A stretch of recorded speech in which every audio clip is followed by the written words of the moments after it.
मोदी के सबसे बड़ी प्रतिद्वंदी हुए नीतीश कुमार, और उसको ये बड़े प्यार से गले लगा रहे हैं। आपको क्या लग रहा है, मजा आ रहा है उनको गले लगाने में?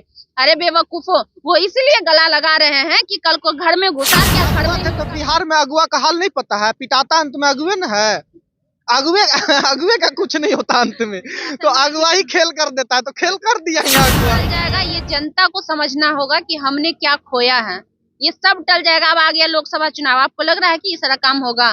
और लोकसभा चुनाव में सबसे बड़ी बात आप जानते हैं ना कि जब से आचार संहिता लग जाता है उसके बाद उस चीज का उद्घाटन भी नहीं कर सकता है। लिपि वाला प्यार जानते हैं ना, वो नई बेवफा हुए थे उस समय, तो वो तो बोलेंगे ही वो टोन, तो ये वाली बात है। और अब फिर नई आस्की लड़ा लिए हैं वो, तो क्या दिक्कत है? वो एक बहुत गंदा कहावत है कि जब उसमें नाम लिखा ही लिए तो क्या पतला क्या मोटा, फिर वही वाला हाल। अब जो है ना उनका उम्र वाकई हो गया है। कभी कभी जो लोग कहते हैं ना, सही कहते हैं कि उम्र हो जाने के बाद ना दिमागी संतुलन सही नहीं रहता इंसान का। और सबसे बड़ी बात नीतीश कुमार तो अब तक केंद्र सरकार की चाट रहे थे, वो अब राज्य सरकार की भी चाटेंगे, तो उनको चाटने के लिए दोनों जगह ऑप्शन, अब दिल्ली तक जाने की जरूरत नहीं पड़ेगा या सोच दौड़ाने की नहीं पड़ेगा को वहाँ चाटना है, अब यहीं से चाटते हैं। एक बार बार जनता किसी को चुनती है, चाहे किसी को भी चुने हराए किसी को भी, लेकिन नेता उसके मन का कभी नहीं। बिहार में सियासी हलचल से पर्दा उठ चुका है। हमारे सीएम, बिहार के सीएम नीतीश कुमार इस्तीफा दे चुके हैं और एक बार फिर से वो पलटी मार दिए हैं। हमारे साथ कुछ पत्रकार भाई बहन लोग हैं, इनसे अब इनकी हम प्रतिक्रिया जानेंगे। क्या कुछ होगा फिर से एक बार राजनीतिक में बहुत बड़ा भूचाल आया है। खुशबू जी है हमारे साथ, क्या कहना चाहेंगे? सबसे पहले स्वागत है। बहुत बहुत धन्यवाद आपका। राजनीति में कोई बड़ा भूचाल नहीं आया है, ये आम बात हो गया अब बिहार की राजनीति के लिए, क्योंकि नीतीश चाचा इतना बार ना पलटी मार दिए ना कि अब आम लगने लगा ये चीजें। जब 3 दिन से चल रहा था ना सोशल मीडिया, बड़ा खबर हम ले क्या बड़ा खबर है, 2017 वाला रिपीट हो रहा है, 2015-14 वाला रिपीट हो रहा है, क्या बड़ा खबर रह गया? जो इंसान 8 बार शपथ ले सकता है वो 9 बार ले ही लिया, तो क्या ही फर्क पड़ गया?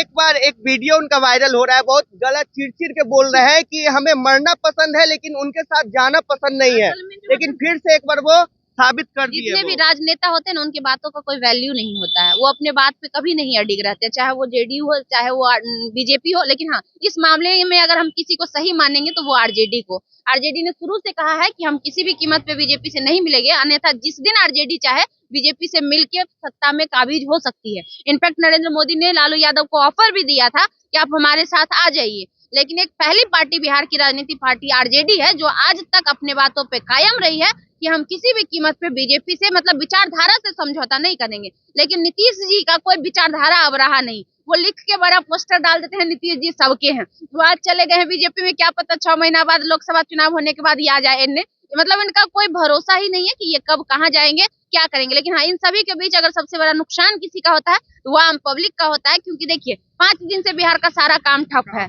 जितने भी इनॉग्रेशन होने वाले थे वो कैंसिल, जो योजनाएं आने वाली थी वो रोक दी गई, क्योंकि अब मंत्रिमंडल का गठन होगा, फिर नेताओं का चयन होगा, किसको कौन सा डिपार्टमेंट मिलेगा, उसके बाद उन सारे कामों को शुरू किया जाएगा। तो 1 महीना का लफड़ा लग गया, और 1 महीना में एक बिहार का कितना नुकसान होगा या आम जनता कभी नहीं समझ पाएगी।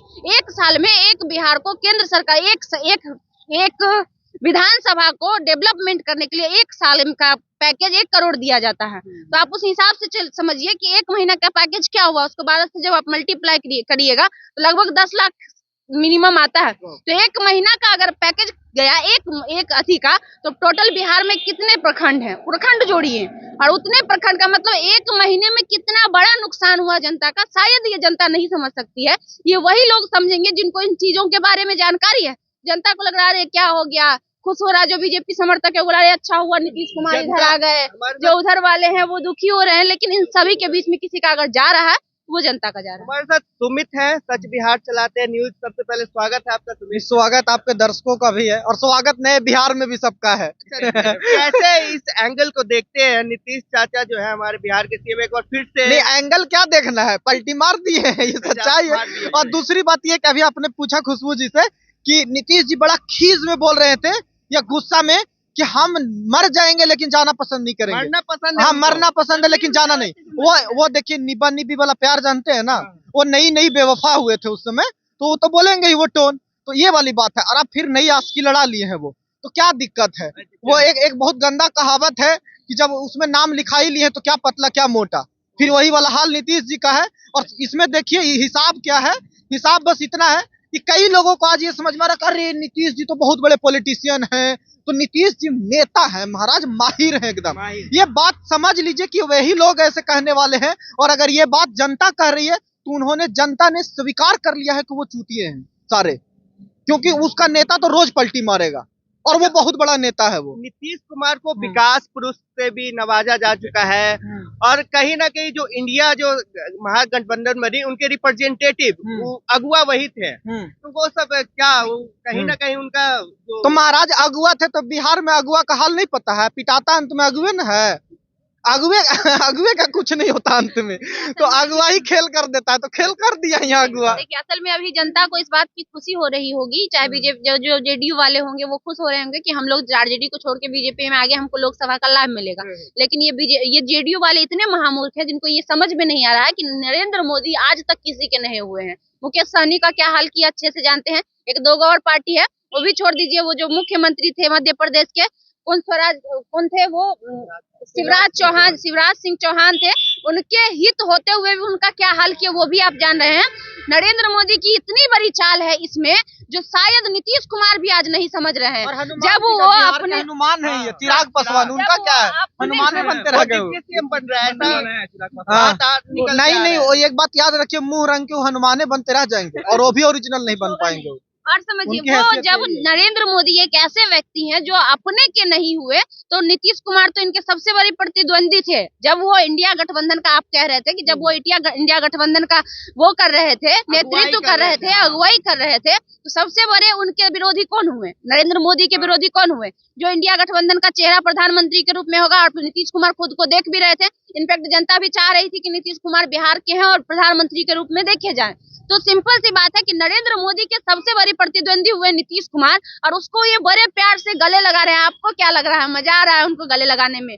अरे बेवकूफो, वो इसलिए गला लगा रहे हैं कि कल को घर में घुसा क्या घर में ही उनका कत्ल किया जाएगा। मतलब समझ रहे हैं, अपने घर में प्यार से लाया जा रहा है अभी नीतीश कुमार को, उसके बाद उस नीतीश कुमार का क्या हाल होगा, क्या हश्र होगा, वो आने वाले 6 महीने में आप देख ऐसा लगता है नीतीश कुमार तो बहुत बड़े राजनीतिज्ञ हैं। अब जो है ना उनका उम्र वाकई हो गया है। कभी कभी जो लोग कहते हैं ना, सही कहते हैं कि उम्र हो जाने के बाद ना दिमागी संतुलन सही नहीं रहता इंसान का। और सबसे बड़ी बात नीतीश कुमार कर रहे थे, खुद उनके साथ अब शायद डिप्टी सीएम होंगे, ये विजय सिन्हा कर रहे थे कि उनका इलाज करवाइए, मनोचिकित्सक के पास भेजिए। अब देखते हैं कि वो इलाज करवाते हैं या खुद डॉक्टर खेलते हैं एक दूसरे के साथ। और सम्राट चौधरी भी अपने आपको पगड़ी बना के लपेट के वो कसम खाए थे कि जब तक नीतीश को हटाएंगे नहीं सत्ता से, तब तक ये पगड़ी नहीं उखाड़ेंगे। तो अब क्या लग रहा है, तो वो उनके साथ मिल गए हैं। नहीं तो नीतीश कुमार फेविकॉल खरीदवा के मंगवाए हैं, पगड़ी में खोलवा के डलवा देंगे सीधे, और फिर रखेंगे वहीं, चिपकाएंगे नहीं। अब तो सर पे उनका पगड़ी रहेगा ही नहीं, वो पगड़िया खोल के नीतीश कुमार के चरण में जाएगा। और कल से अब सिंपल सी बात मेरा मानना वो नहीं है खुशबू जी, मेरा मानना है कि फेविकॉल डाल के चिपका देंगे, और पगड़िया क्यों खोल के रखेंगे, सीधे दंडवत क्यों नहीं हो जाएंगे? ये भी हो सकता है, सीधे दंडवत होंगे ना, क्योंकि कल से अब वो नीतीश कुमार की बड़ाई करें, वो उनकी मजबूरी हो जाएगी, वो चाह के भी कुछ करेंगे नहीं। तो वही सम्राट चौधरी जो कल तक नीतीश कुमार को गलत बड़ा बुला कर कह रहे थे, वो कल से अब नीतीश कुमार के चरणों में आपको पड़े मिलेंगे। और सवाल है इसमें, कहीं ना कहीं जनता का बेड़ा गर्क हुआ है। बहुत सारे लोग वो अपने नीतीश कुमार चाहे जो भी अपने पॉलिटिकल पार्टी के जो मेन है, उनको सीना पे बैठा के डाई हार्ट कहीं उन लोगों का क्या कहीं ना कहीं बेड़ा गर्क हुआ का क्या मतलब है? हुआ ही है। इसमें क्या दो नाम है क्या? हर बार जनता किसी को चुनती है, चाहे किसी को भी चुने हराए किसी को भी, लेकिन नेता उसके मन का कभी नहीं बन रहा है। मुख्यमंत्री कोई और बन जा रहा है, और ये भी पता नहीं है कि इधर रहेगा। तो समझिए कि एक नेता का फ्रस्ट्रेशन कितना है, वो कितना डिमोरलाइज होता है। लोकतंत्र में उसे पता होता है कि मैं इसे वोट दे रहा हूँ तो ये जीतना चाहिए या ये हारना चाहिए, उसे कुछ पता ही नहीं है। बात कर ले 2015 से, तो बहुमत की पार्टी बिहार की सबसे बड़ी पार्टी आरजेडी है।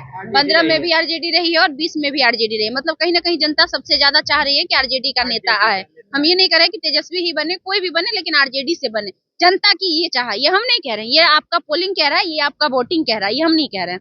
तो सिंपल सी बात है, उसके बावजूद भी अगर आरजेडी की सरकार नहीं बन रही है तो जनता के हिसाब से कहाँ बन रही है? फिर तो जनता के हिसाब से सरकार नहीं बन रही है। नीतीश कुमार आज पहला बयान देते हैं कि कहीं ना कहीं उनके खेमे में कुछ ना कुछ वो चल रही थी, खराबी चल रही थी, यही रीजन बता रहे हैं कि हम लोग अलग हुए हैं। तो सोचिए ना, कमी किसमें है? हर 1-1.5 साल बाद आपके खेमे में कुछ चलने लगता है और अचानक से आपका जमीर जग जाता है।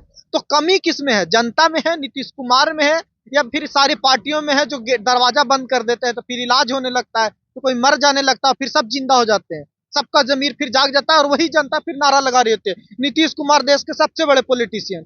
बात तो यही तो करामात है, यही तो हकीकत है। वो सारी योजनाओं का क्या होगा जो बोल रहे थे बहुत ही जल्द इंटरनेशनल स्टेडियम बनेगा, आईटी पार्क बनेगा, अच्छा खासा अभी वो सब टल इतनी जाएगा, सारी वो नौकरियां सब आ टल रही जाएगा। थी। ये जनता को समझना होगा कि हमने क्या खोया है, ये सब टल जाएगा। अब आ गया लोकसभा चुनाव, आपको लग रहा है कि ये सारा काम होगा?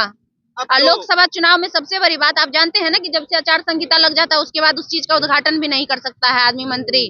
तो सिंपल सी बात है, लोकसभा चुनाव तक तो कुछ होने से रहा, और बीच में अभी जब हुआ है तो अब मंत्रिमंडल का फिर से ये शपथ ग्रहण लेंगे, उसके बाद फिर से मंत्रिमंडल का गठन होगा, फिर से विभाग बांटे जाएंगे, फिर से सीएम उप मुख्यमंत्री वगैरह बनाए जाएंगे। तो एक महीना तो इसी में निकल जाएगा, और एक महीना निकलते निकलते आ जाएगा आपका लोकसभा चुनाव। तो किसी का भला हो या ना हो, एक का मतलब कुछ लोगों का भला हुआ है जो अब तक केंद्र सरकार की चाट रहे थे वो अब राज्य सरकार की भी चाटेंगे, तो उनको चाटने के लिए दोनों जगह ऑप्शन, अब दिल्ली तक जाने की जरूरत नहीं पड़ेगा या सोच दौड़ाने की नहीं पड़ेगा को वहां चाटना है, अब यहीं से चाट सकते हैं। एक फायदा हुआ।